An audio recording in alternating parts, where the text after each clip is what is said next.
Welcome to the Slice Tennis Podcast presented by Betway, hosted by my guy, Stephen Boughton, and myself, JP Hovey. This is the last episode of 2024, aka we have 1 day, 24 hours left to get to 20K. It seems impossible, but everything's impossible until it gets done, Stephen. So That's right. I do believe we can do that. And if there is a way to do it, it is from this episode because we have an incredible interview that will be placed at the back of it with Denis Shapovalov that you will want to stick around for. Awesome stories from all different parts of Denis's life, childhood, pro, a hilarious Federer story that you guys will have to listen to. But before we get to that, we will also talk some of the results going on this week, whether it be in Brisbane, Hong Kong. We had everything down under and Kyrgios, over in Djokovic Asia going that's off. happening. But yeah, before we get into all that, Stephen, it's been a busy week for us for a lot of reasons. But what's been going on with you? A lot of reasons we can't discuss. Yeah. And but yeah, what's been going on with me? It's that weird week right between Christmas and New Year's where, I'm like, I kind of had like a mini midlife crisis. I went out and bought a truck. I bought a Ford Ranger. Whoa. Didn't really need to.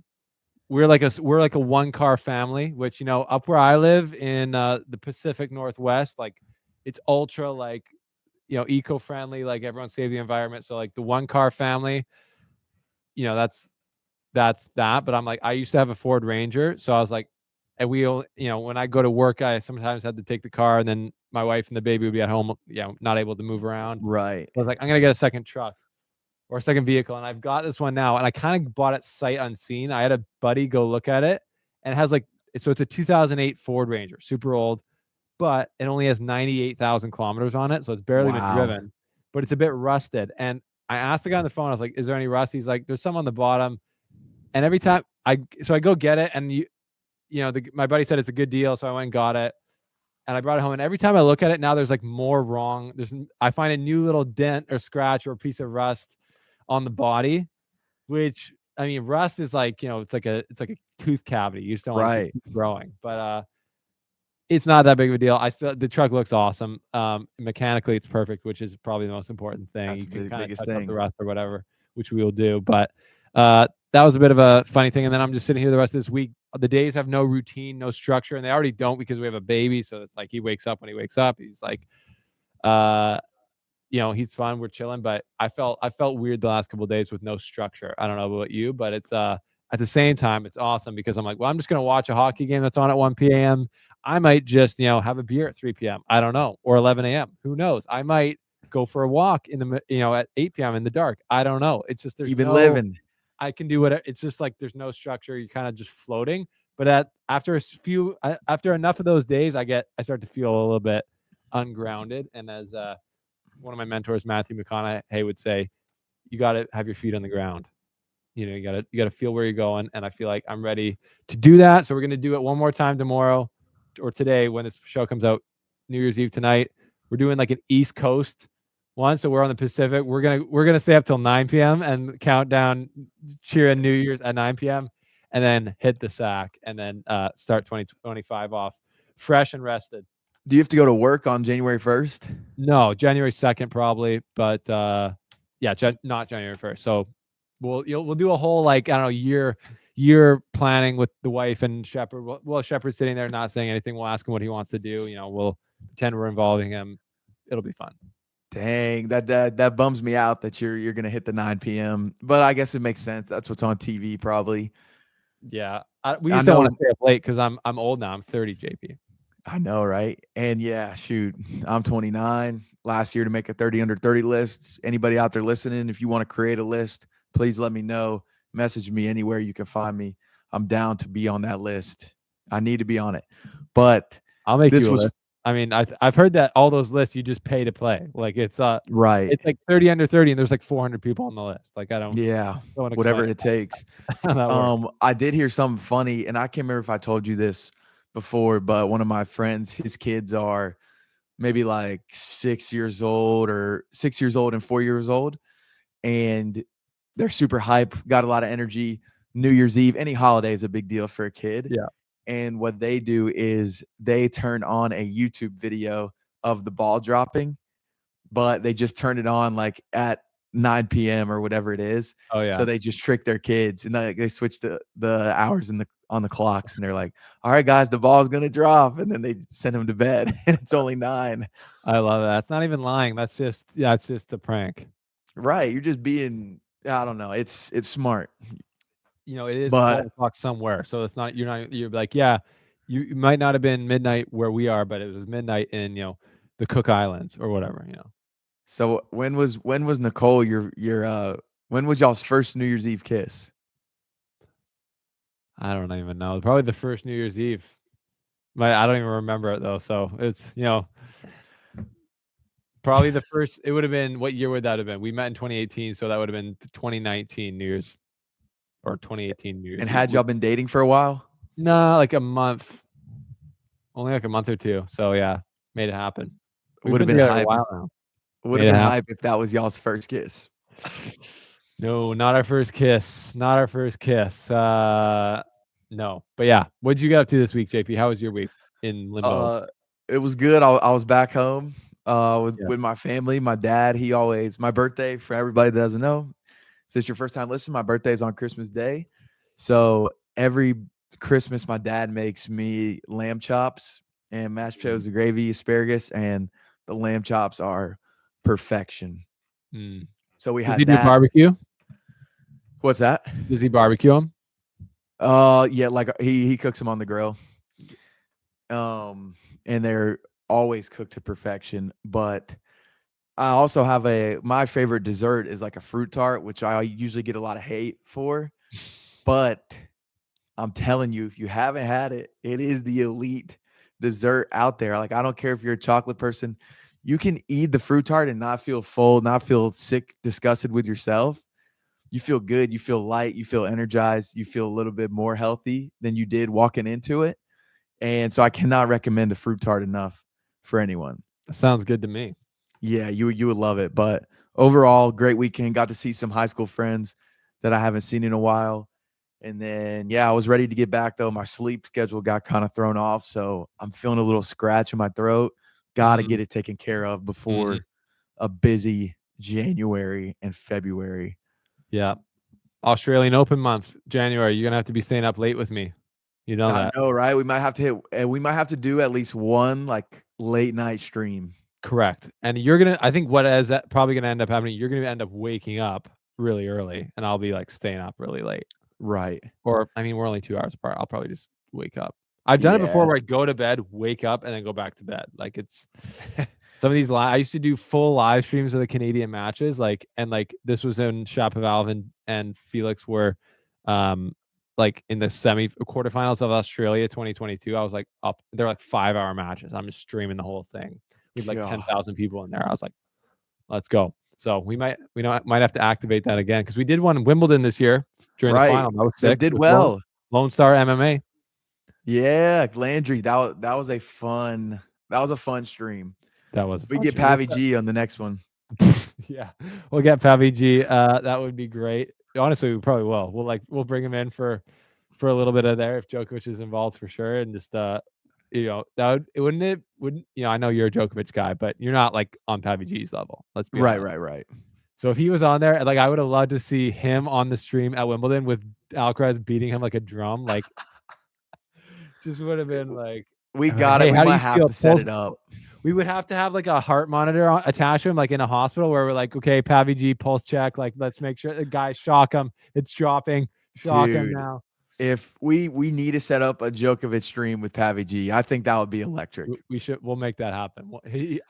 Let me take a wild assumption here. He'll be available. I can only hope he'll be available. I know we're talking about the Australian Open, but that has nothing to do with our best bet of the day. It actually, if you look at a tennis calendar, it has to do with the exact opposite of the Australian Open, because for this best bet of the day, Steven is going to be taking us through a future bet on the year-end number one for the 2025 season. This is presented by Betway, and you can hit an ace with Betway and get a free bet up to $200 if your first bet loses, plus 50 bonus spins no matter the result. Scan the QR code on the screen or click the link in the details section to create an account and redeem your welcome offer. Offer is only available for new customers only. Terms and conditions apply. Offer not available in Ontario and must be 18 and up to play. Please play responsibly. Steven, continue the heater. Give us the look into the crystal ball. The heater is real, man. Like, yeah, the picks I've been throwing out there on the Betway feed have been immaculate lately. We had a really rough start to this whole. I will not lie to that. I think I had like 7 or 8 in a row that just didn't hit. I was like, I should maybe just check myself into prison for this. Like the amount of bad advice I've getting out here. Fun fact, a lot of people do gamble in prison, but that's just that's something about the American jail systems that you should know. So they allow that? They're like, Betway is a big sponsor of prisons. I don't know if Betway, y'all let us know if that's true, but I do know these guys, they can get on the phone, they play some bets, and some of them do very well. Wow, that's interesting. I don't even want to know how you know that, but we'll leave that for the fans' imagination. So this bet it's the men's 2025 year-end world number one. Pretty simple. Who's going to end next year as world number one? If you need to recap, since 2020, it has been in 2020 it was Djokovic, 2021 it was Djokovic, 2022 it was Alcaraz, 2023 it was Djokovic, and 2024 it was obviously Jannik Sinner. So the odds are right now they have Sinner as the favorite at -138. I think it's pretty obvious he won last year. But if you don't know how the rankings work, none of the points that he has last year will factor into whether or not he adds or ends up as the year-end number one. It's a completely new year. Now the tournaments that are happening right now actually will, which is actually they will. It's insane. But because I think these are technically 2025 tournaments, but they're like playing right. Fix it. The season is so much collusion. But anyways, Jannik Sinner -138. Carlos Alcaraz is the second favorite at +150. So my thought would be like it's going to be one of those two guys.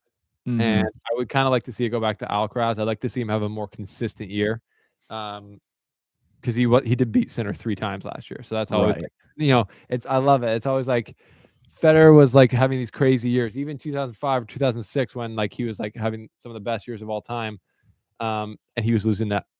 Most of his losses came to Nadal, and then Sinner, another European guy, most of his losses last year came to another Spaniard, Alcaraz. Like there's so many. It's like poetic, it's like the Old Testament, the New Testament speak to each other. In the Bible, it's things like that happen in tennis. It's spiritual, really. Spiritual sport. That's correct. I don't know how else you describe it, really. Alexander Zverev is the third favorite to end the year at +400, and then Novak Djokovic is at +600. So I think, JP, I don't know if you like that action or that value on Novak. Do you think he'll play? Yeah, I mean, if to win, I don't know. If you're looking for the larger odds, Novak is for sure the no-brainer on who would be the quote-unquote safest one to go with. If you're not doing Alcaraz or Sinner, I think I'll personally be placing my money on Alcaraz. I do wish the numbers were higher right now, but I think Alcaraz this year, no Olympics, aka less distractions. Less distractions. Get those out of here. He had the Olympics circled on his calendar for sure because there's a lot of extracurriculars surrounding the Olympics, and it's easier. Like what?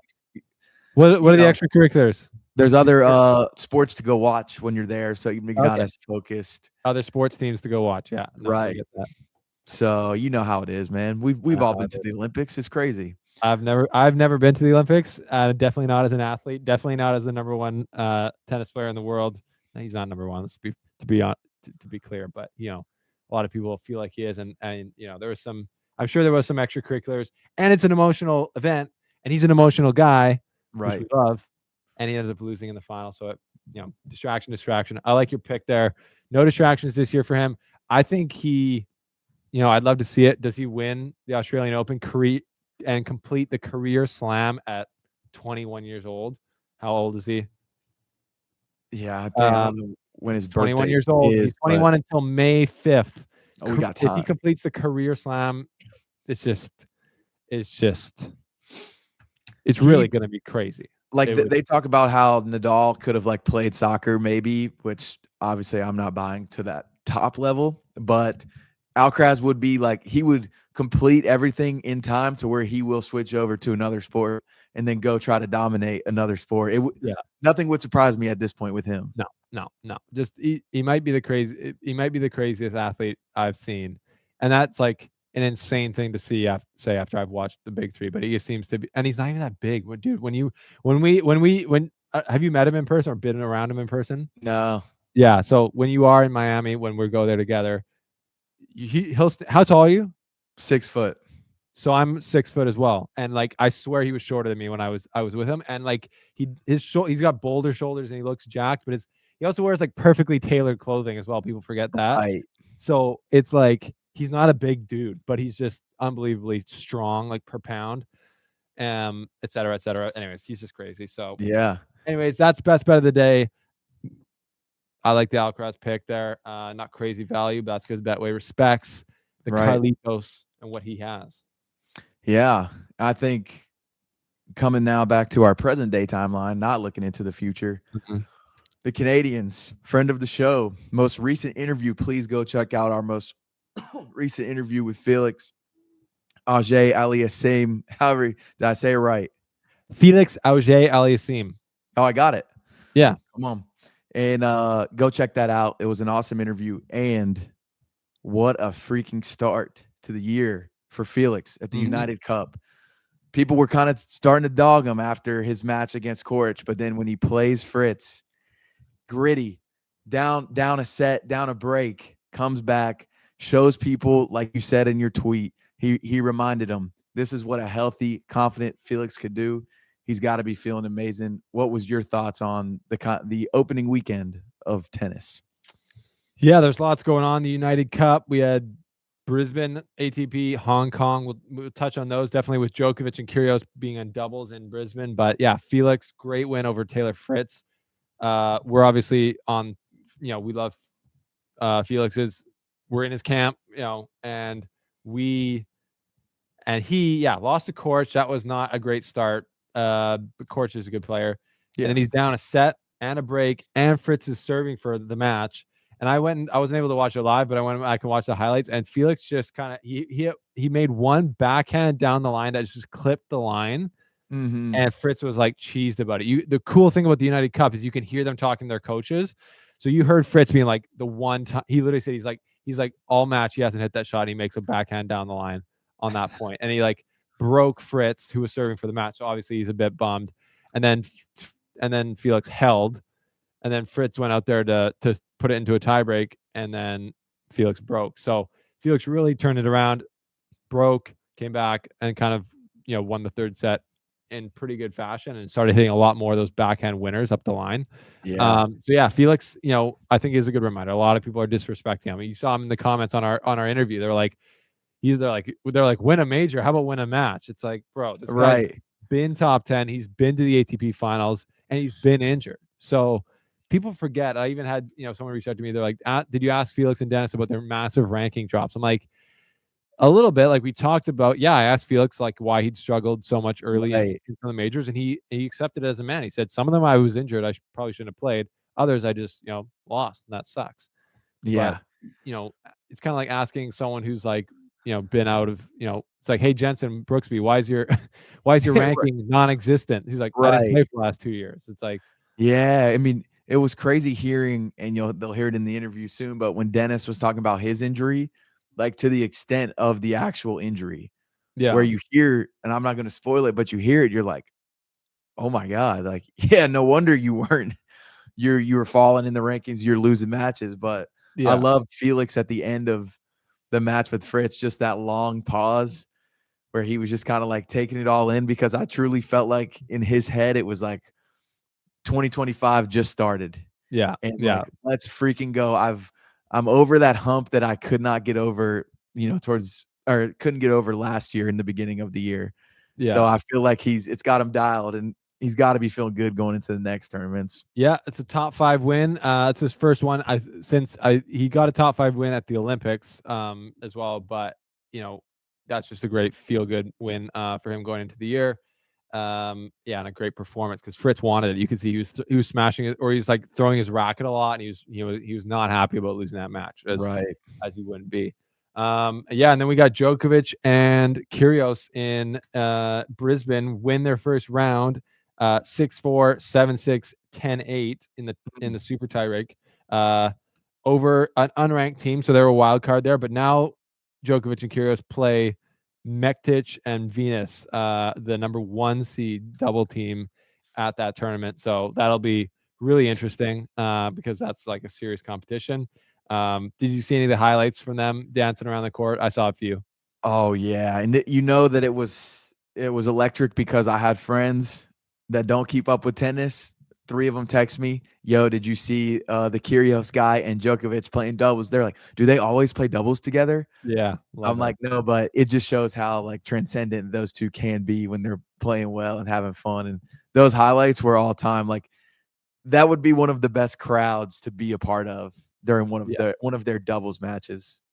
Yeah, for sure. It's to me it totally feels like a PR stunt, and it's working. And it's as much as we've kind of ragged on Kyrgios a bit on the show, you'd love to see that type of thing. Anything that gets tennis talked about, and this is the good part. Kyrgios gets tennis talked about for bad reasons, but he also gets, this is actually on court tennis action. And it's been like 18 months, I think, since he played last. So yeah, great to I know. see I him mean, on you have a court. little beef with him right now, anyways. Me? Yeah, on Twitter. Well, yeah, he commented on our. I know I did call him out. Well, I didn't. I don't know if I called him out. Your quote tweet one. Yeah, what did I even say? He's like, I gotta look up what I said. But what I said on Instagram is he essentially said, "You guys must be cool with doping," which Right. I was like, okay, are you? Because people don't understand. Like, you test positive for a banned substance in your blood. That's like a fact. Doping is like cheating. So to Right. me, those two are not the same thing, right? Like you could, if you had 1 beer 5 hours ago and you blew into a thing like a breathalyzer, there might be some alcohol system. That's different than you driving after you just drank 10 beers in the last hour. What you're driving under the influence both times, but one of them's bad, one of them's not. I don't know if that's a good analogy, but it's what Kyrgios said is go ahead spoken. Oh, this is it. What Djokovic says, and Djokovic said, quote, "I've known Yannick since he was very young, so he doesn't seem like the type of person who would do something like that." So that's essentially saying what I think most of us think, which is like, yeah, I don't think Sinner's the guy to cheat, which is doping. Right. And then Kyrgios kind of took that as like, goat has spoken, like, and he, these are all cryptic. So it's like, oh, he's just saying that Djokovic spoke, I guess, but he's probably saying it like he agrees with me. I'm like, and I was just like, no, you're accusing him of doping. And I was more alluding to what he said on our Instagram account, which people can go look at. So yeah, we'd love to have Kyrgios on the show, and I'd love to get his thoughts on that. But I've also loved to chat because I've been a Kyrgios fan like for most of my tennis watching life, and we've chatted he in knows what press he's a few doing. times. Sorry, He knows what he's doing by saying like with the whole doping thing. Oh yeah, because I do believe that he thinks the same way that Djokovic thinks of the situation, but he knows if he says the word doping, it's going to get people going, and he's not. There's like because I know what you're saying, and what you're saying is right, but it's like in the middle enough to where he can say doping, and then there can be the people in the comments that will say he tested positive, that is doping. And then there's the people that explain it more in depth, and it's like, no, there's a difference. But it's like he created chaos on purpose. Oh yeah, for sure he does that. But then I like some of his quotes. Like he was at the press conference in Brisbane, and he's saying, "I would never do." He's like, I think he said something. I don't have it in front of me, but he said something like, "Taking something to enhance your performance is disgusting."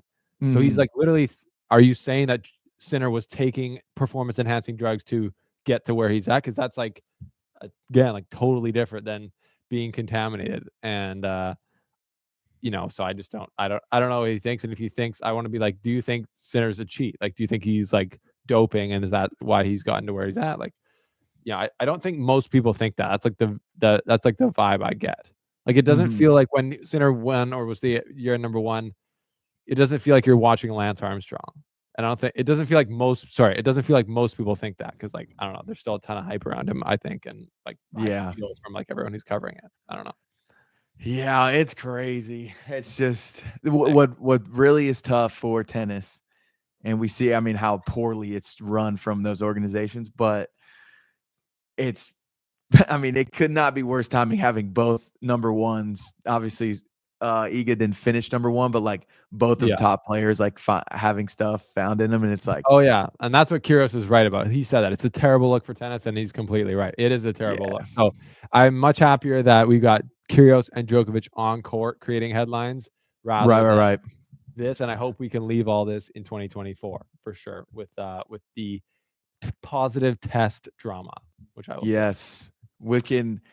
One other thing from the Brisbane world, freaking Holger Yeah, went down went down, man.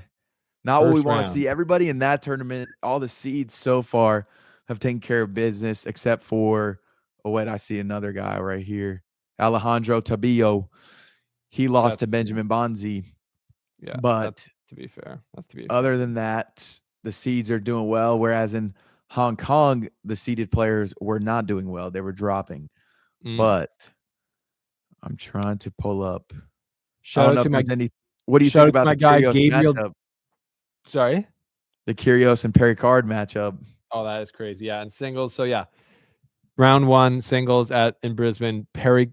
Giovanni and Pesci Pericard versus Nick Kyrgios. It's got to be the biggest serving matchup like maybe ever. Like so that's a nightmare for Nick Kyrgios, I think. Although he does have some of the best hands you could ever ask for in a returning position against that serve. But if I'm in Pesci, it's well known that Kyrgios is worse returning on his forehand side. So I would just be bombing my serve into Kyrgios's forehand.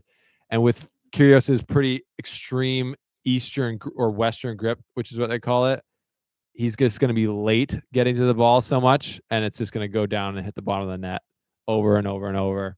Come on, honestly, coach. I think Pesci could win that match. Like I think he probably is the favorite, to be fair. Well, we saw what Denis said about him in the interview. He's out. I won't say it. I won't say it. But y'all got to go check out what Denis said about Pericard. It was great. That's right. You do have to check that out. One more shout out in Hong Kong. Our guy Gabriel Diallo, friend of the show, young Canadian, moves through 2 rounds of qualifying to qualify for the main draw. And then now, obviously, another friend of the show, Denis Shapovalov, is scheduled to play wildcard Kei Nishikori in the first round. Kind of a crazy matchup there, round 1 Hong Kong. Yeah, it's going to be fun, dude. I mean, we really haven't been gone that long from tennis, but there's still the first of the year excitement happening. Like, all right, like let's see the storylines of the Pericards, the Kyrgios, what Denis has. If Kei Nishikori has some juice left in him, like, absolutely, it's fun. It's a fun time of the year, probably the best time of the year. I love it. I feel energized. I didn't have to play, but we got lots to talk about now. So on that note, lots to talk about. We, in about 2 minutes here, we'll be throwing to our awesome feature interview with Denis Shapovalov. JP set this one up. He's got a bit of a relationship with Denis, which is awesome. So how do you think that interview went, JP, with his first long form one here on the show? It was awesome, dude. I think what I liked about it the most was probably after about 30 minutes in, it truly felt like 3 friends hanging out and just kind of talking about whatever. And, like we start sharing stories and then he's sharing more stories. And it's kind of just like, we're not talking about his season or anything like that. We're just vibing, having fun and laughing. And to me, that's my favorite setting to be in. And I think that's where I thrive the most. But for sure, it was awesome. Like I love Denis. You'll see in the interview, I have a lot of high words for him, and he's helped me get to where I am now with all my other stuff. But yeah, how did you think it went?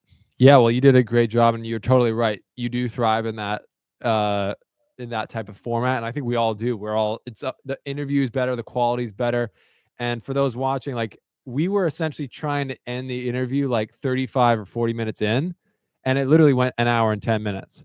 So for the last like 40 minutes of the episode, we were like on. We were just shooting the shit, really. Like we were just Right. having a good time talking. He wanted to keep talking. He even says that in the show.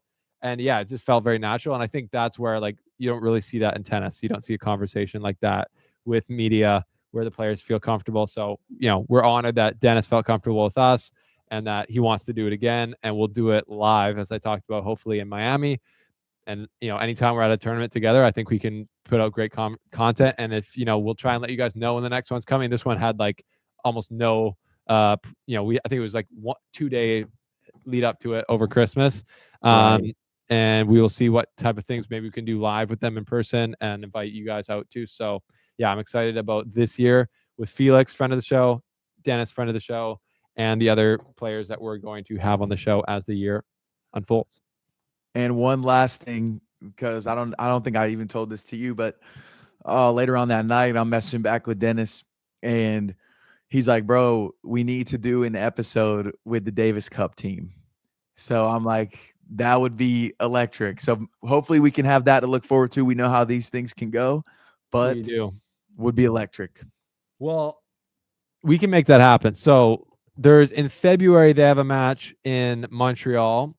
So I mean we could all meet there theoretically. And we're gonna have to navigate some politics there with Tennis Canada, our lovely friends at Tennis Canada. Maybe they could help set it up. Maybe they couldn't. I don't know. We could figure it out.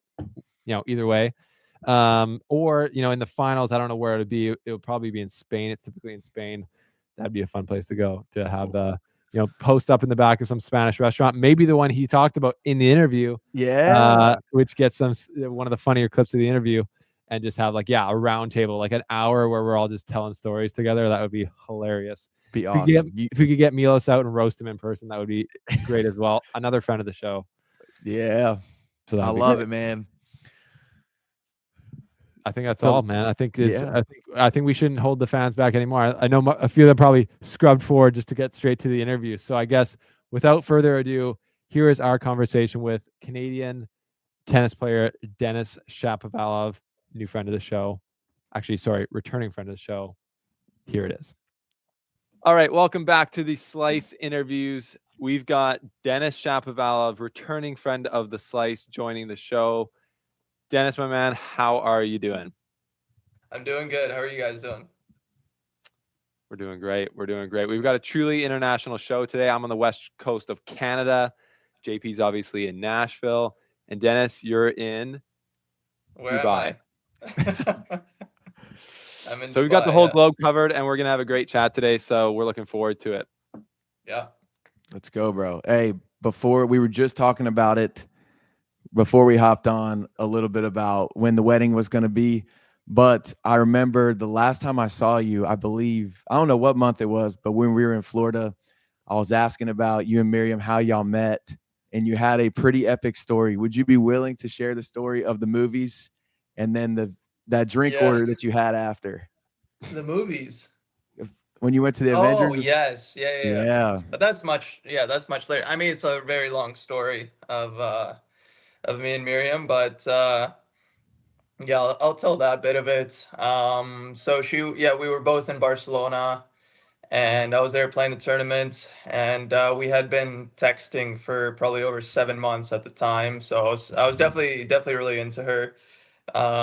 We met up one day at the tournament. She came to watch my match, so we briefly said hi, and we were supposed to meet all week, and I kept getting cold feet.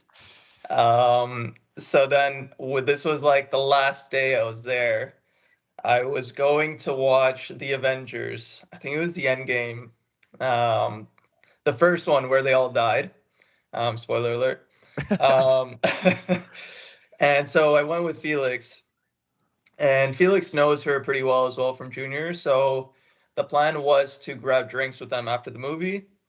And so we go to the movies, and the whole time I'm so tight in the movies. I'm not even focused on the movie. I'm just anticipating. I'm sweating, it's brutal. And the movies end. Hey, you said Felix, I don't feel so well. Yeah. Hit him with the Tom Holland. Felix. So it was a late movie to begin with. And I was like, Felix, do you think we should just like call it off? Like it's getting late, you know, like I should get to bed. And Felix was like, he was like, nah, bro, like we're going, come on. So yeah, so he was big credits to Felix there. So we ended up going. We had a really great time. We went to like a speakeasy.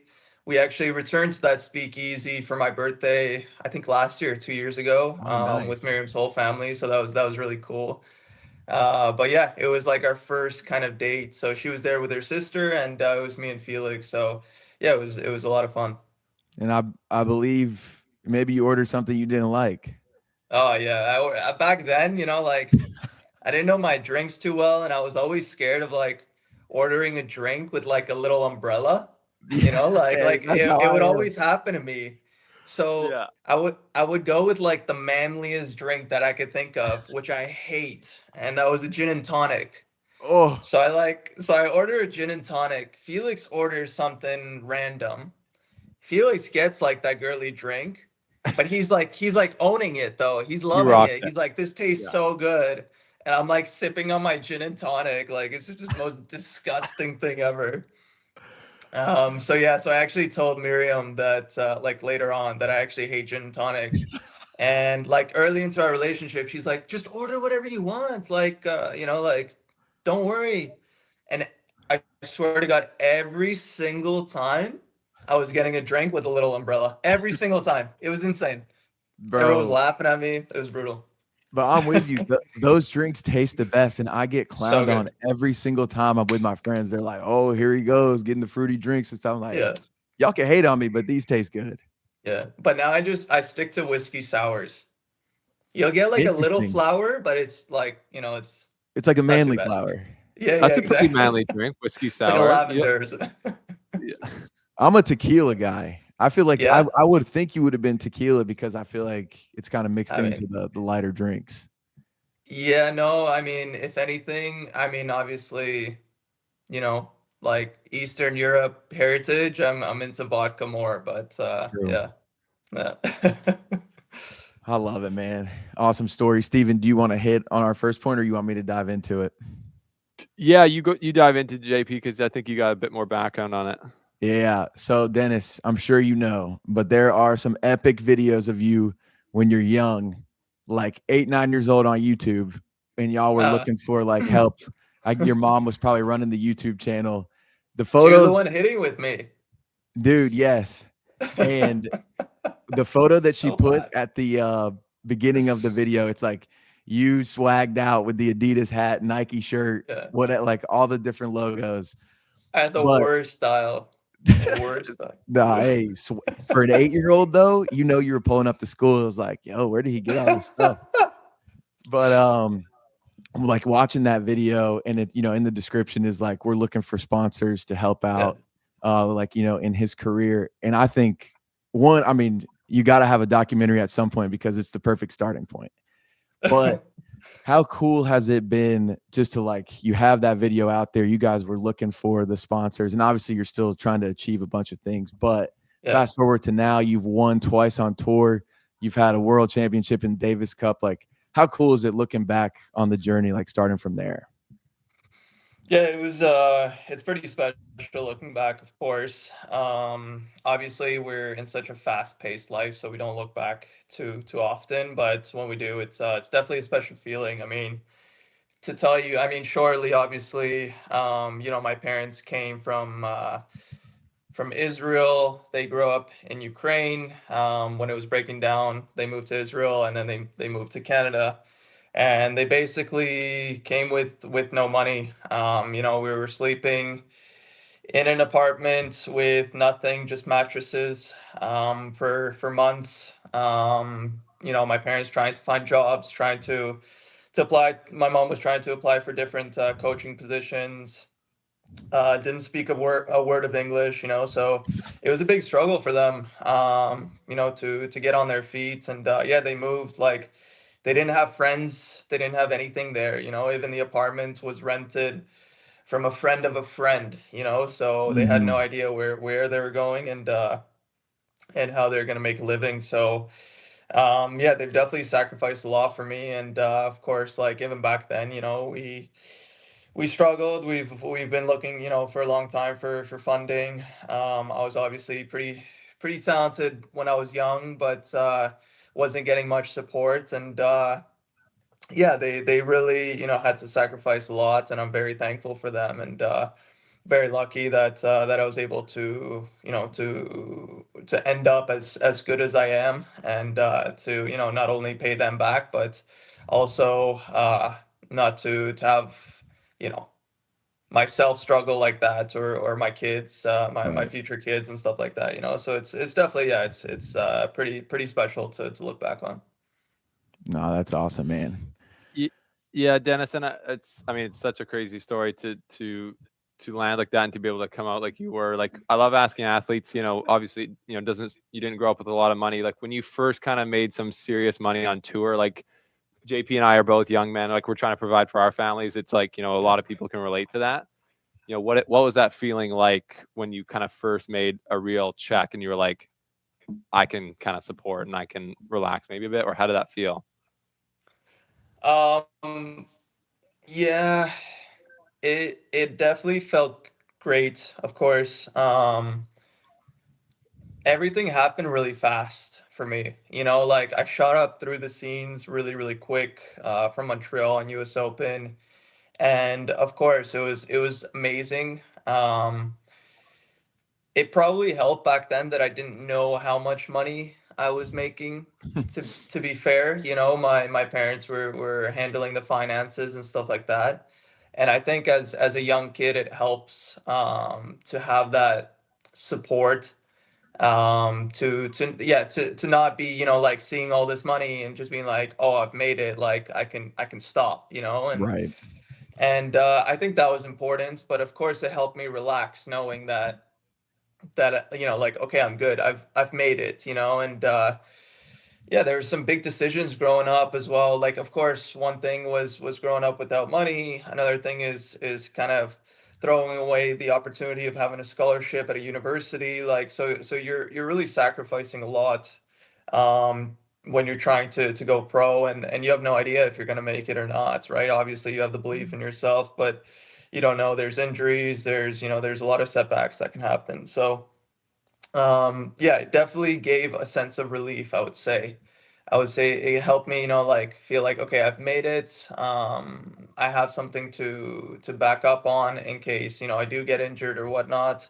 But at the same time, it helped not seeing those figures in the bank account, because it kept me motivated for a while, trying to Right. to keep making money and keep going forward. Yeah. Yeah, and Dennis, just quickly, I've never asked you about this, and a lot of people don't know. Like, so did you have, when you guys landed, and you were obviously a very talented junior, did you guys have Tennis Canada support, or was that for whatever? Like, why was that not available, or why did that not end up working?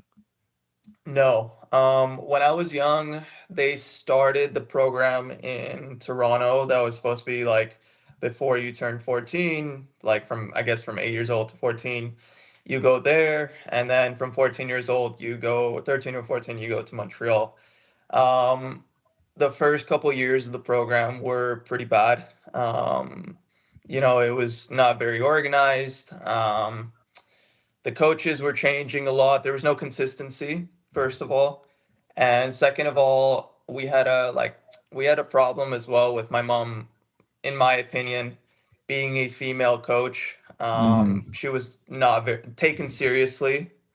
And any feedback that she would provide or give to the coaches about my game, about what she thought wasn't taken into account, and wasn't, like, listened to or anything. So actually, I started to play pretty bad, when I was there. So I don't want to say left, but there was like a big disagreement. So we decided that, we're going to take things in our own hands, and go somewhere else, and have my mom help me, as well as, play with a whole bunch of different other players and stuff like that. So Hmm. so that was when I was like first coming up, and then when I turned 13, 14.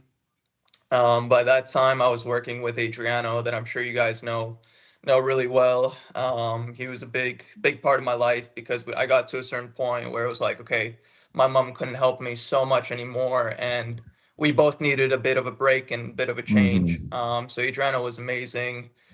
He stepped in at the right time, and I started to work with him full time. And again, he was helping me for free. He was doing it as a favor. He was being super nice.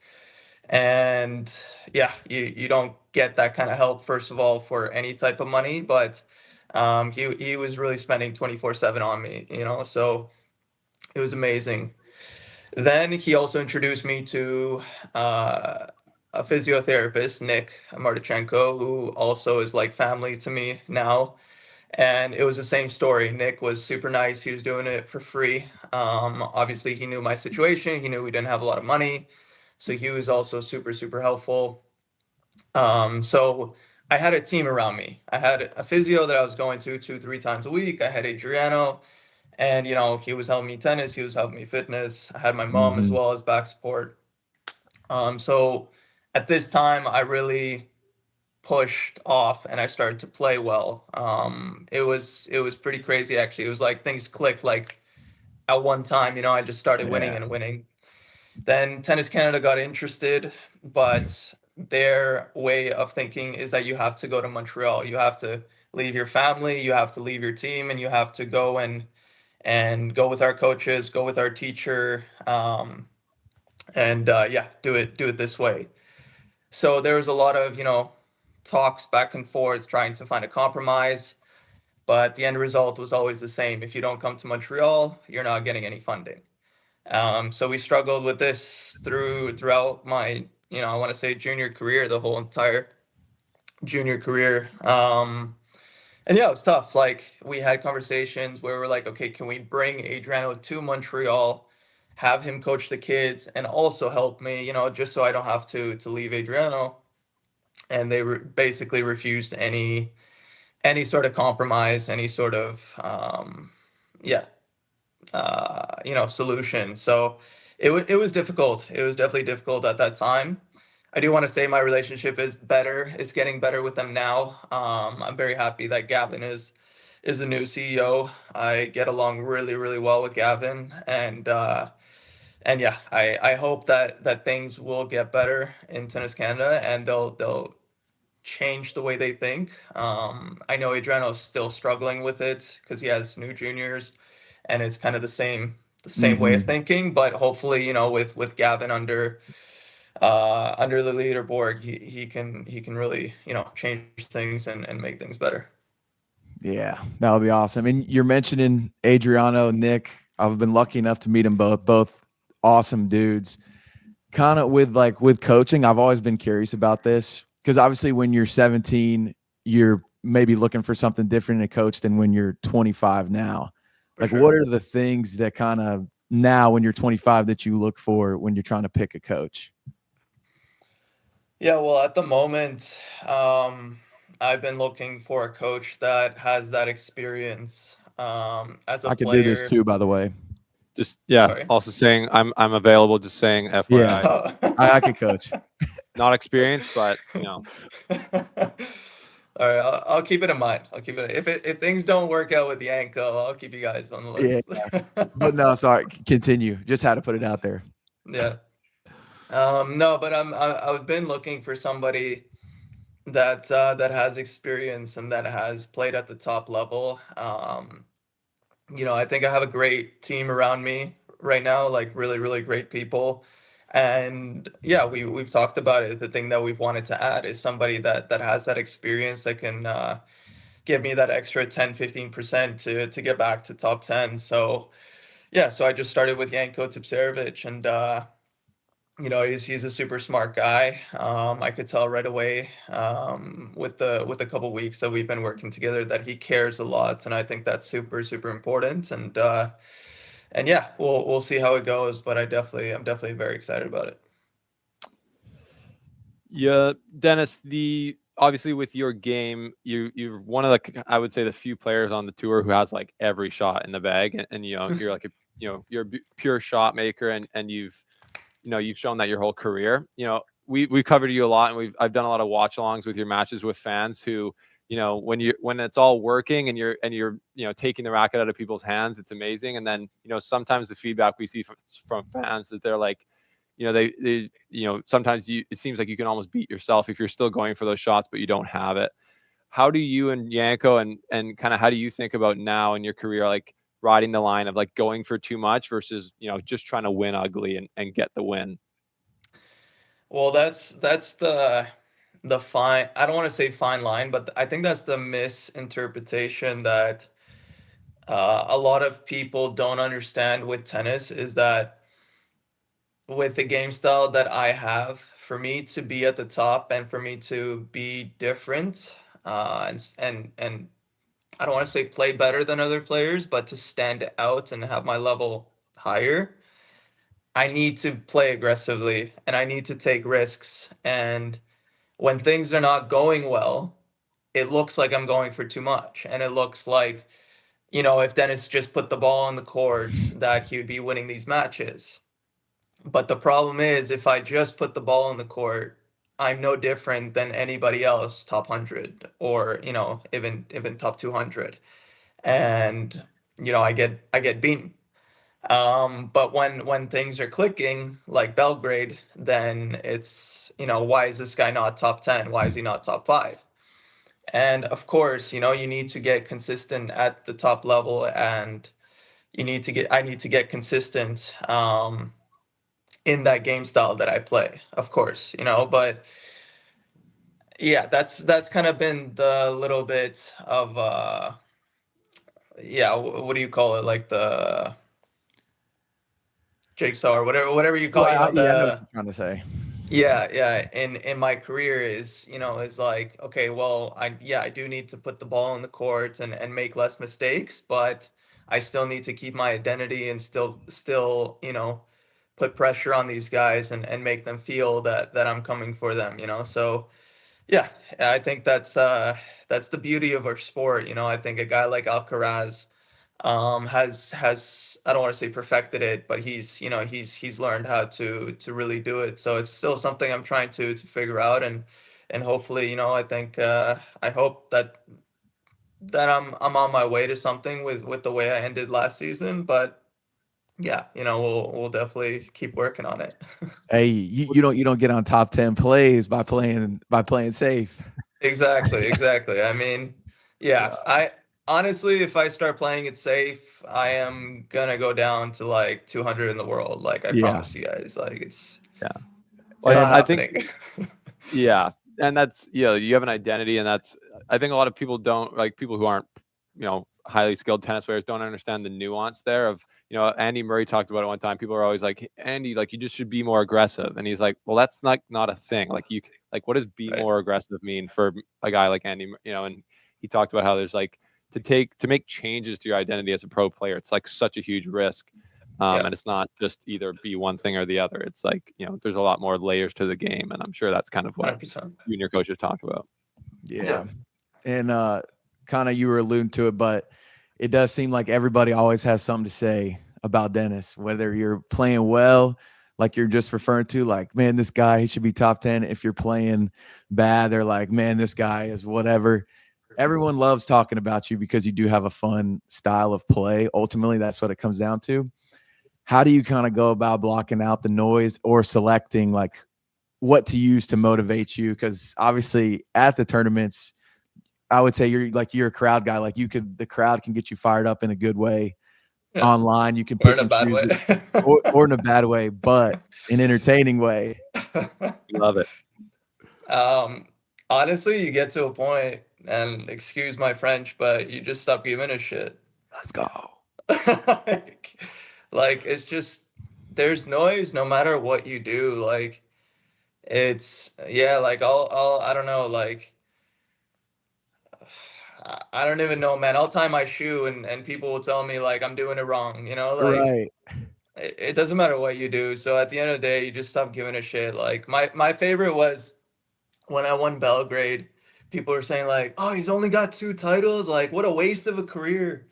And I'm like, Jesus, like have you seen, like any tournaments that I've played. Like, Right. anyways, I just think it's funny. They don't know like how many finals I've played, how many semis, anything really. They just see like 2 and they're like, oh, that's terrible. Like, Yeah. What a bust. and like you think like you just want a title, like people are gonna be like, yeah, like let's go, like you're on the right path, and it's just like negativity.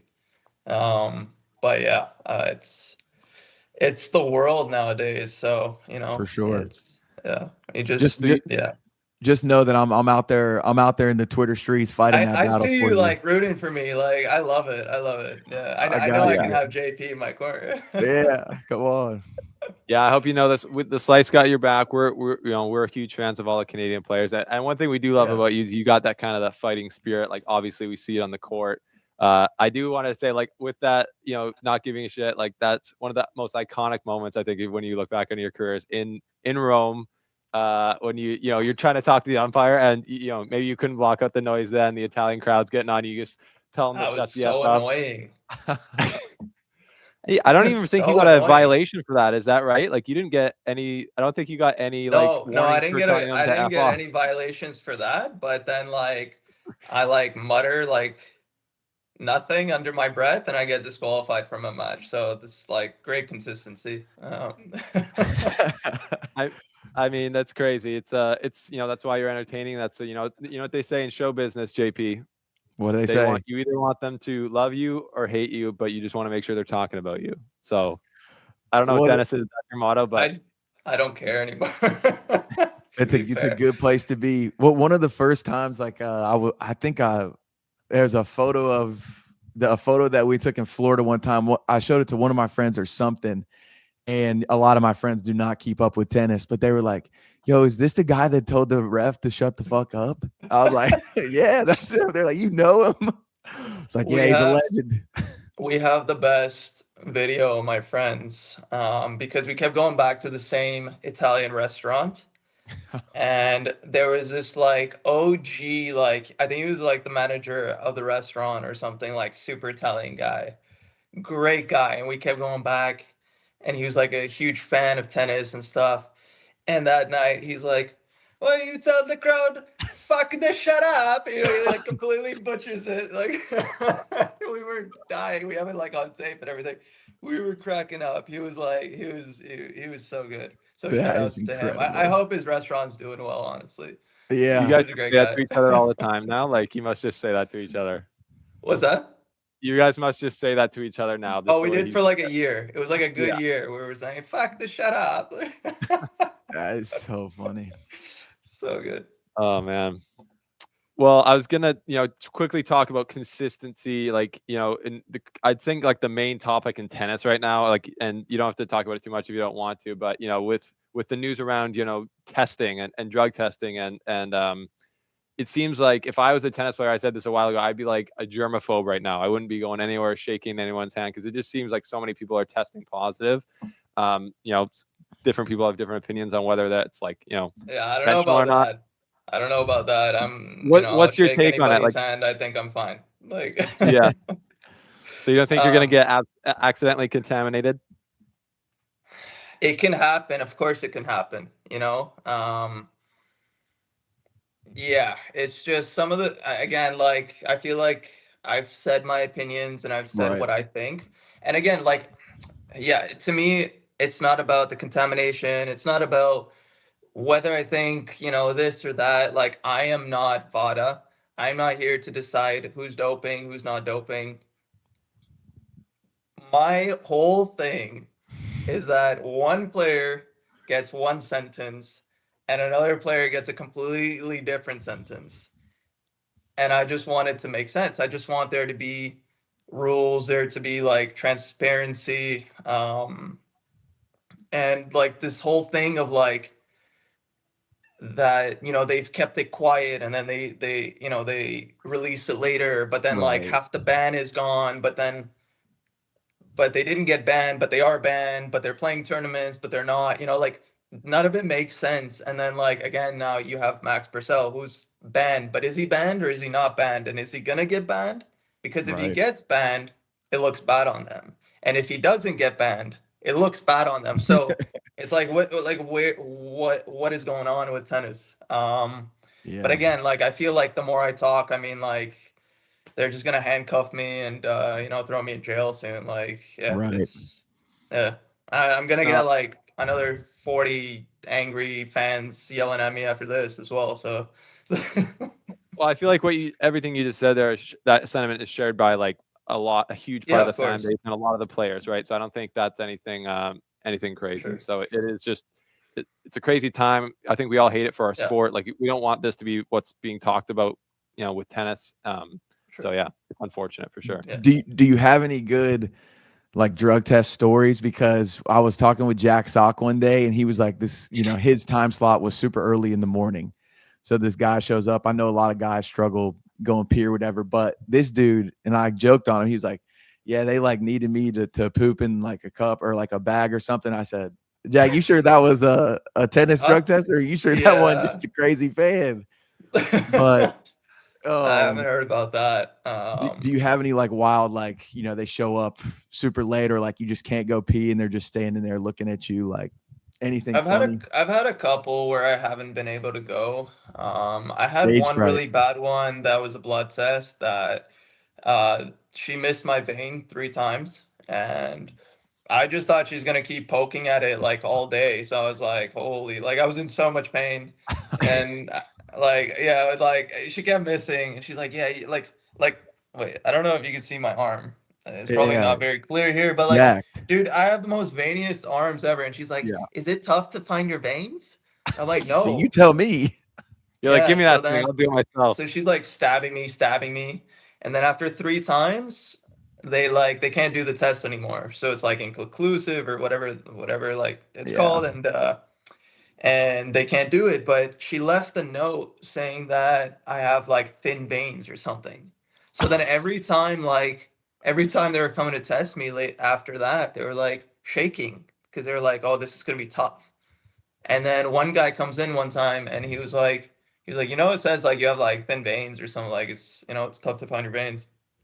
And I'm like, yeah, like I told him the story and he's like, I'm gonna take it off because it's like it's ridiculous. You're like, bro, you see I'm jacked. I have veins. Yeah, no, I don't know about jacked, but like, dude, I'm like the whitest guy ever. Like my veins are just like Yeah. you can just see it so clear. It's like translucent. Yeah, exactly. Oh, that's funny.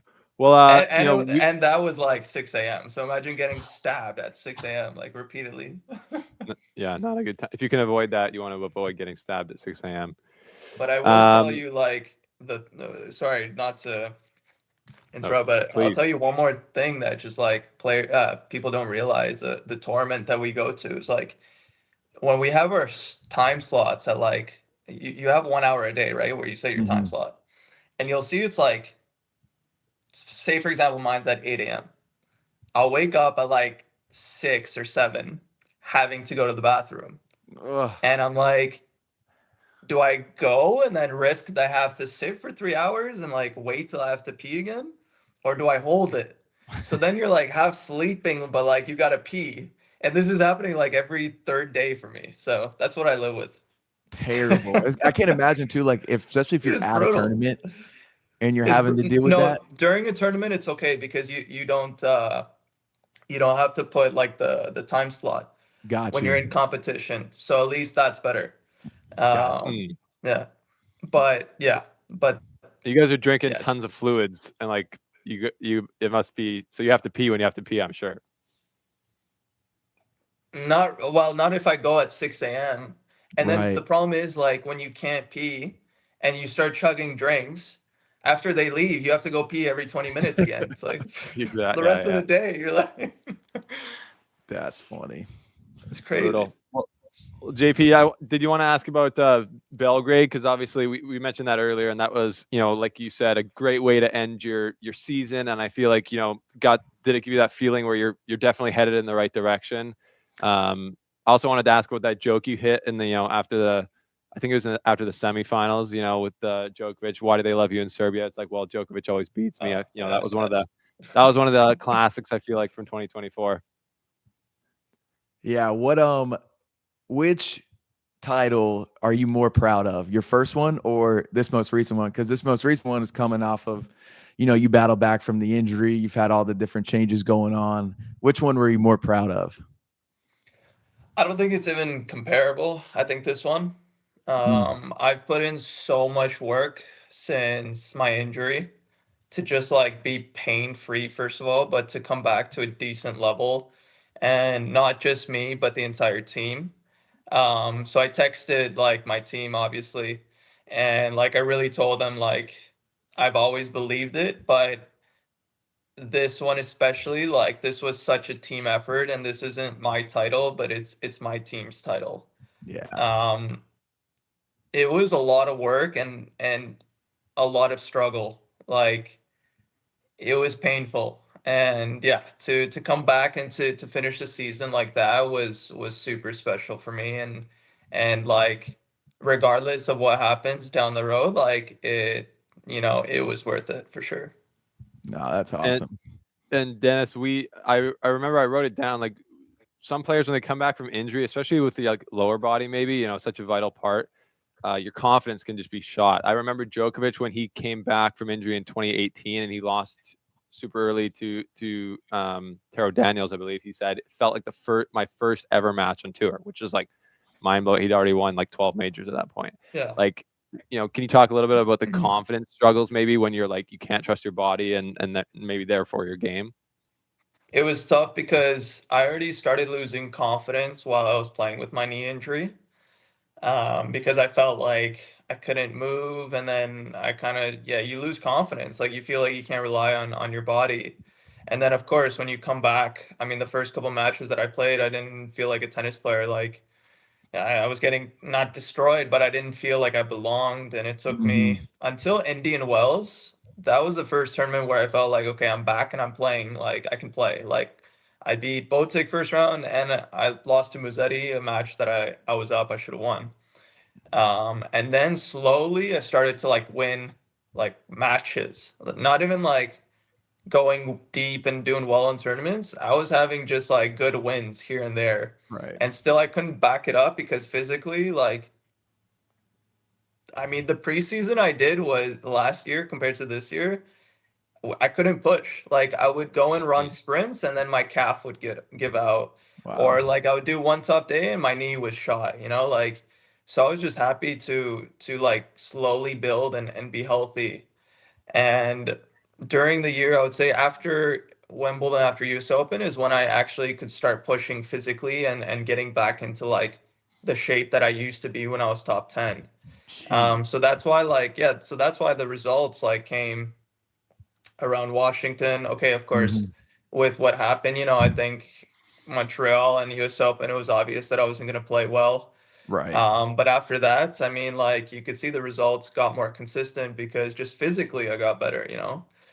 But yeah, it's been a lot of work. It's been a lot of sacrifice. And also I did tell my team what was funny with Belgrade is that nobody on my team was in that tournament. So I told them like, I love you guys. This is your title, but I'm firing all you guys because I don't need you. Y'all weren't there for me. Yeah, it was so funny. I mean, like the 1 week I don't have you guys, I won the title. That is funny. Maybe they should stay home from Australia. Yeah. Sorry, guys. Flight's full. I think we just have like a couple more, then we have this rapid fire question, and this next one is fun. Oh, this is fun. I can talk all night, guys. Let's go. So I know you guys have kids and a wife that you have to go back to, but Miriam's in Melbourne. I have nothing the rest of the day, so I'm free. Oh, you're chilling. Come on. So the job I work for right now, it's 2 ex-NFL players, and they have some wild conversations on their podcast. One of them, they asked their head coach while they were still playing, they said, "What are you willing to do to get a Super Bowl? Would you cut your piece off?" And he was like, "I already have 3 kids. I think I'd give my dick up for a Super Bowl." So the question doesn't have to be your piece, but what would you be willing to give up for a Grand Slam? Definitely not my piece. What about after you had kids? No, I mean, no, I love tennis, but like, yeah, There's a I lot don't of think life I'm after willing tennis. to. What? There's a lot of life after tennis. Yeah, exactly. Some things you love more. Yeah. That's a good question, man. I don't know what I'd be willing to give up. I'm does it have to be a body part or Doesn't have to be a body part. Doesn't have to be a body part. um besides my body parts, I'd be willing to give up almost anything. Obviously not my family and the ones important to me, Right. but anything else I'm ready to do it. Yeah. So it sounds like it's a goal of yours, obviously, to win a major in your career. Like looking forward to 2025. Are you someone who sets like ranking goals and accomplishment goals? Maybe because you're kind of trying to get back your ranking, you might. But yeah, what's your goals and your kind of hopes for 2025 at this point? Well, since my injury, my goal has been to return to the top 10. So it remains the same. Yeah, whatever that takes, whether it's, hopefully I win titles, hopefully I go deep in tournaments, but the goal is to get back to top 10. So yeah, I would say it's that. It's awesome. Top 10, 2025. Should we? We believe it, man. Before we get into our rapid fire questions, Steven, I do need to ask him one of these ones. So say, are you going to do a bachelor party? Of course. So if you had to choose 5 players on tour to be coming to your bachelor party, who would you choose? It can be more than that too if you need more. But I want to know who you'd invite from the tour. For a bachelor party? Yeah. Well, now I'm blanking on everybody. Well, Felix would definitely have to be there. I mean, it would be all the Davis Cup guys for sure. Right. Besides maybe Milos, like I love Milos, but He's not an really old head. huh? He's an old head. Yeah, he's chilling, he'll be like watching TV. Right. He'd be like, y'all keep it down in there, man. He wouldn't be Harlem exactly. shaking at your party. He wouldn't be, getting down. No. He would be yeah, no, he's definitely he would like take us to like a museum and like look at art and stuff and like I love you, Milos, but I'm sorry. Gonna have to pass on that. The rest of the guys, yeah, I would take.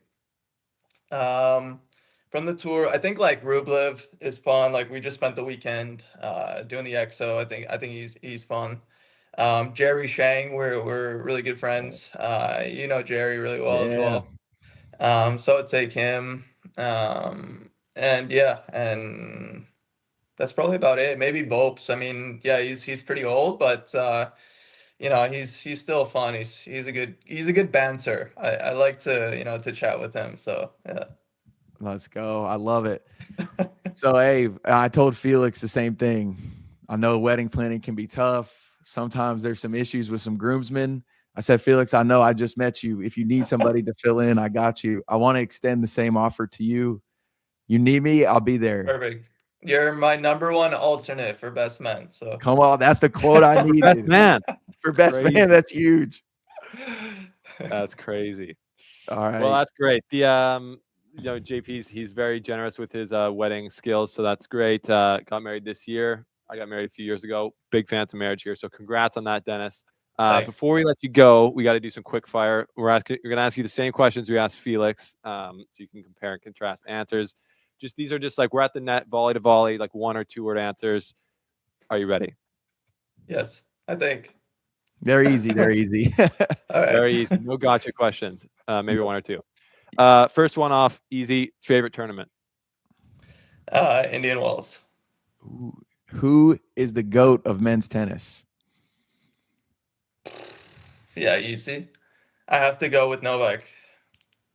That's what Felix said. Yeah. He said numbers don't lie. What's your pre-match meal or favorite pre-match meal? Pasta with tomato sauce. I hate it. Never again when you're done playing. No. Who was your favorite player growing up? Roger. Best concert you've ever been to? I've been to 1 concert in my life. Yeah, like 1 concert that I just went for the concert, and that was G-Eazy. Dang. Yeah. We got to get you outside. I mean, what Yeah, what concert did you go to that you didn't go for the concert? You went for the girl? No. But like here, there was a tennis event and they had concerts and stuff. Oh Yeah. Yeah. That doesn't count. Who's the loudest player in the locker room? I'd say Tiafo is up there. Yep. Yeah. Oh, now I lost a spot. Most nervous you've ever been before a match? It's a good one. Maybe I think after Wimbledon playing in Toronto. That was a tough one. This one is one we asked on the podcast the other week, and it was you've seen Space Jam, right? Yeah, of course. So picture the Monstars. You have to pick one current player to play a match for your life, versus a Monstar. Which player are you choosing to win the match for your life? I'm gonna go Mpechi if he plays in Basel. Yeah. You saw it firsthand. He was unbeatable that week. How not fun was that? That was brutal. Then the worst thing, I gotta say, the worst thing is, the guy's gonna ace you on the first point of the match. It's gonna be like 190 miles an hour, and the crowd is gonna react.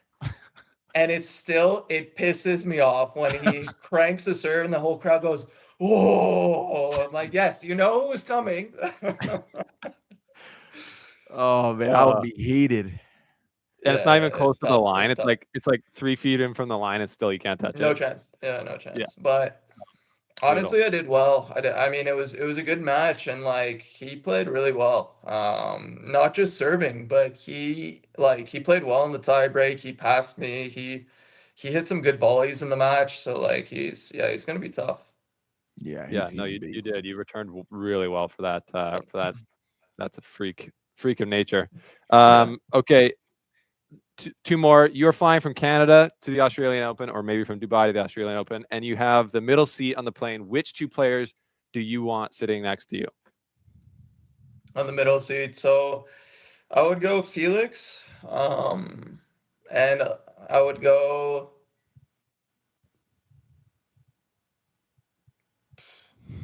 Bopes. For the same reasons for the bachelor party.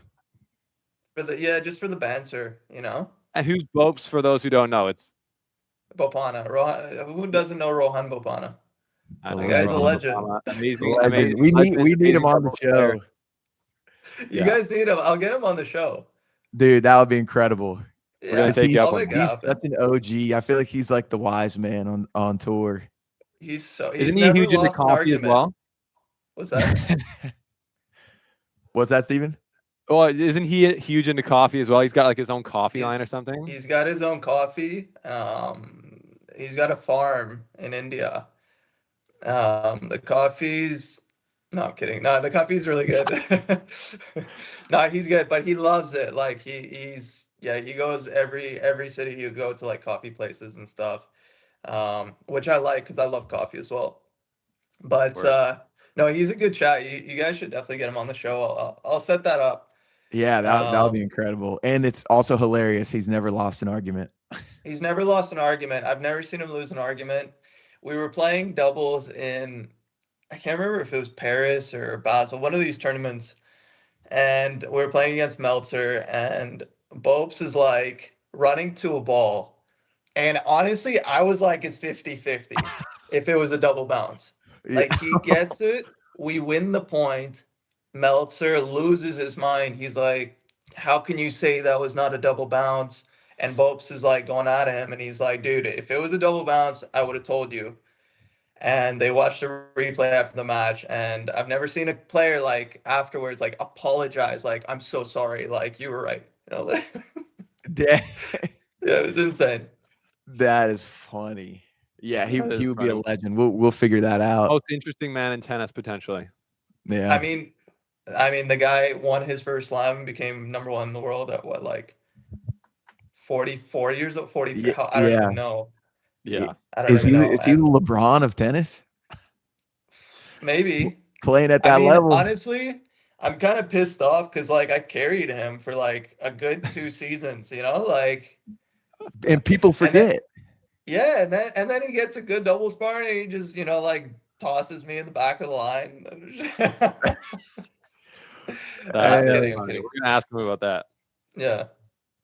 I love it. And then, so the last one, you're familiar with the Masters golf tournament, of course, and they have their champions dinner the night before a tournament starts.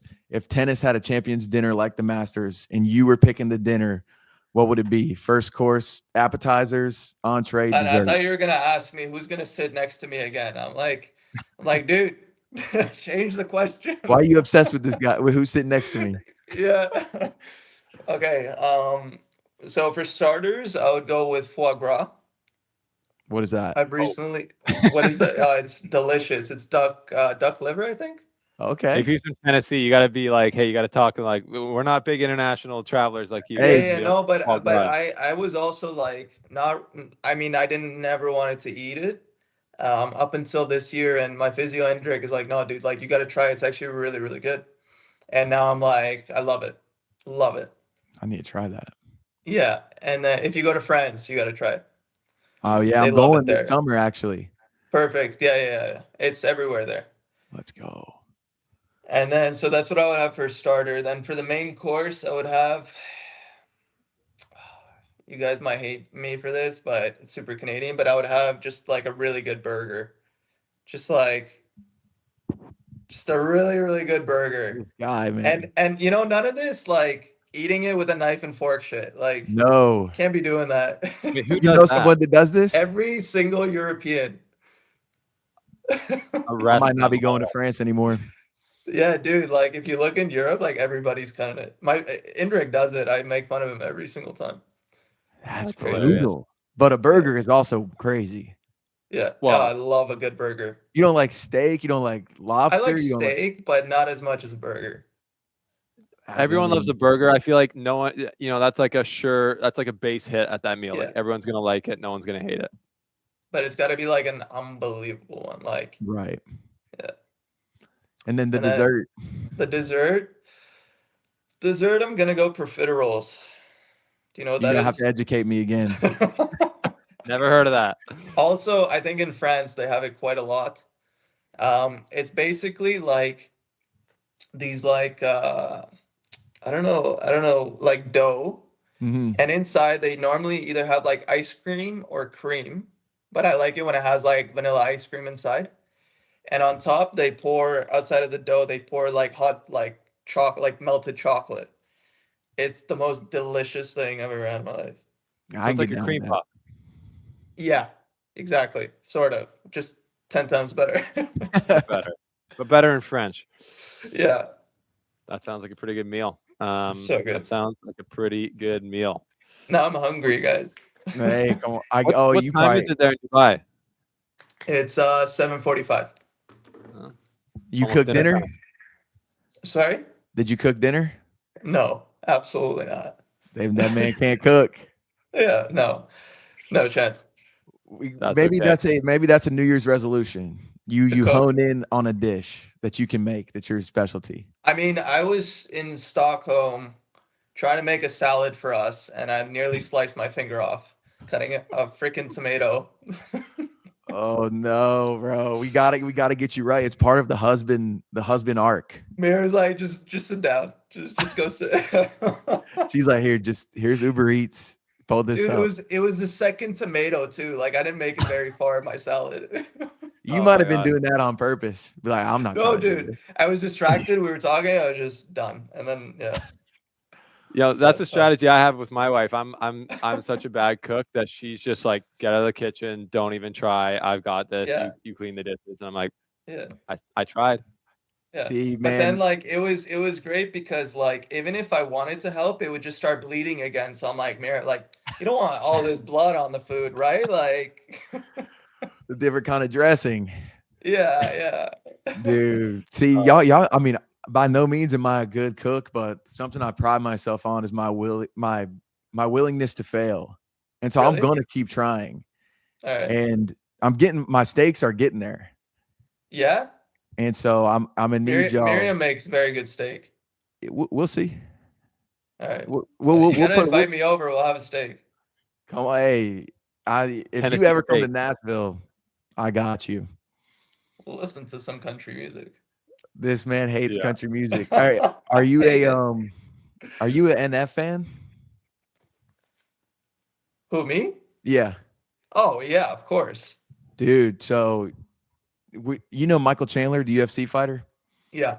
So we're good friends with him. He lives in Nashville, and I'm a big NF fan. And so we went Yeah, to he's go sick. watch. Yeah, bro, he's awesome. And we went to go watch some of the fights at Mike's house one time, and it was like me, Will, basically like 5 famous people, and then me, Yeah. and which is my job now, basically. So it's whatever. Yeah.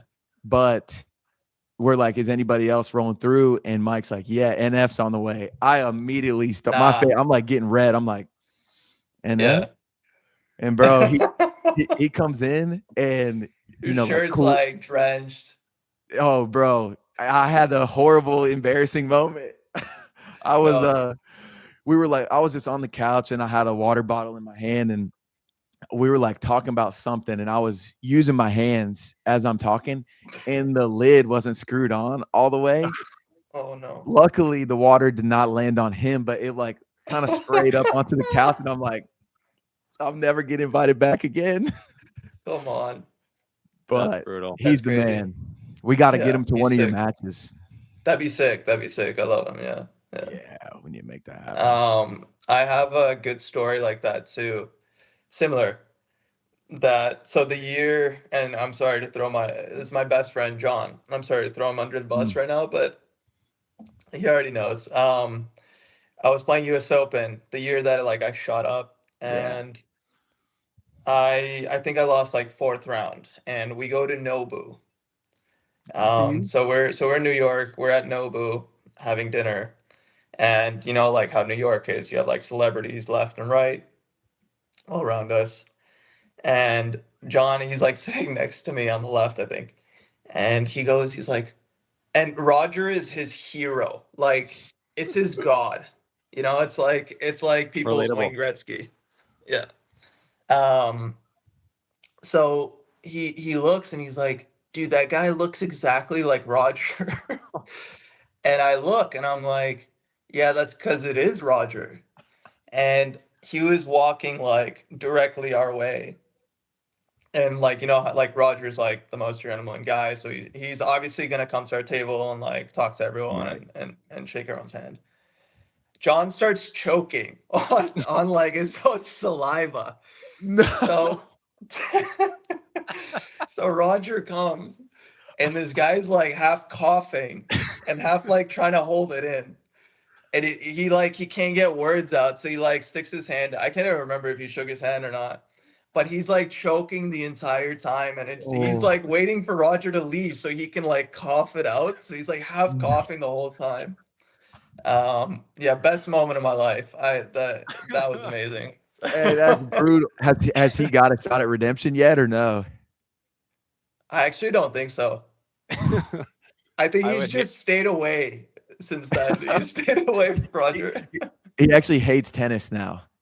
Yeah, exactly. He's like, I bro, would so hate bad. myself after that. Oh my gosh, that's so. So were funny. you like in the moment? Were you like Johnny? Okay.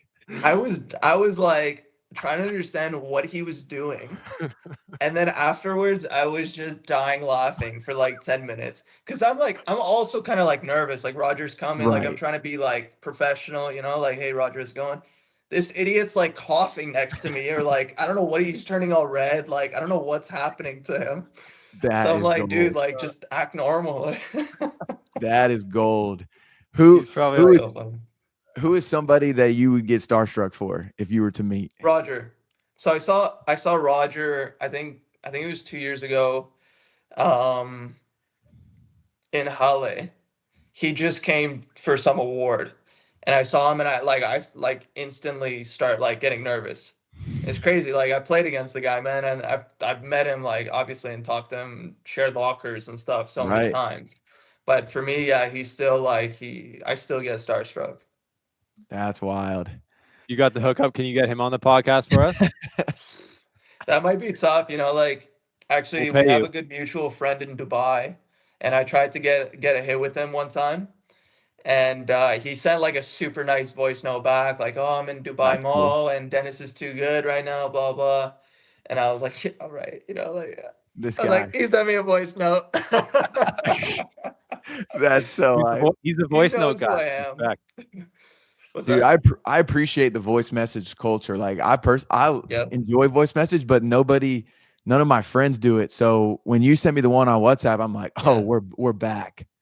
Yeah. No, I'm not a big voice noter, but sometimes I get into phases where I do it. It's just so much Yeah, easier. Yeah. so much Well, easier. if Roger does it, then I'm gonna start doing that. I'm doing voice notes Yeah. from now on. Yeah. Yeah. Dude, I got like a minute-long voice note. It was amazing. Best day of my Save life. that. Save it. Yeah, download Dennis it. he's gonna turn it into vinyl. Yeah, I got some music. Y'all want me to put a record on? Wanna hear How can something? I frame this? Yeah, dude, that's awesome. Well, hey, I Oh, think Steven will 100% be at Indian Wells this year. Great. I'm trying to make it happen to go to Yeah, Indian let's make it Wells. happen, JP. If not, I believe I'll be at Miami Open. So Okay. got to see you again, man. It's been too long. I know. Um, It's been a minute. and I do like just when I look back at it all, I'm like, it's so nuts that I met you in 2019. Definitely didn't expect to like kind of still keep in touch 5 years later on. So it's been really cool. You know, I got your back on social media. Dude, you sent, I can't remember now where it was, but you sent like the nicest message, or like you did like an interview of like how we met and stuff, and like Oh yeah, talked yeah. really highly of me, and that was super cool. Dude, I mean, like seriously, it's a few guys as I was starting out, because right now, I mean, I'm getting to do stuff that I like dreamed about doing as a kid. Like Yeah. I mean, I got to sit at front row of a UFC fight, which like Yeah, it's sick. you met me. I'm in charge of 70 middle school kids at IMG Yeah. trying to figure out the videography, but like without Yeah. the kindness from you and like Nah. 2 other athletes, I never would have been able to like make my steps. So like I forever, think you would forever have grateful. regardless, like, but again, yeah, it's super nice, like those words, and I don't know if I ever thanked you for that, but yeah, Oh, bro. but Anytime. it's always super cool when you build relationships like that. I think it's pretty sick. Yeah, man. Yeah. I think that's how JP and I met as well, because I think I It saw is. your footage of you filming Dennis, or vice Oh, versa. really? He was offering it up, and then now he's doing things he never dreamed of, like being on the Slice, like being a part of Yeah. the Canada's #1 tennis media. Come on. So, Steve, what happened with you, man? Because I remember we had the thing in Stuttgart. I Yes. thought it was great, by the way. But then, like, I Yeah. haven't seen you like at so many tournaments. No? Okay, well, don't get me started. So this was a classic. So I mean, so to be fair, the Slice is, I've been doing it a while now, and when I went to Europe in 2022, it was like I was on the Futures tour there, essentially, of tennis media. Like I can't get accreditation at a lot of the big Oh, tournaments. really? Totally, and you would love, Nah. I can't. No, I go at one Dude, point. they showed up. give it to anybody, I feel. They give it to, Ubaldo. No hate to Ubaldo, but they ask crazy questions, and I'm like sitting at home like punching air. Like I would, Yeah. Anyway, so I got them to the smaller tournaments, so like Stuttgart, they helped me out. So I went to Stockholm after that, like in October.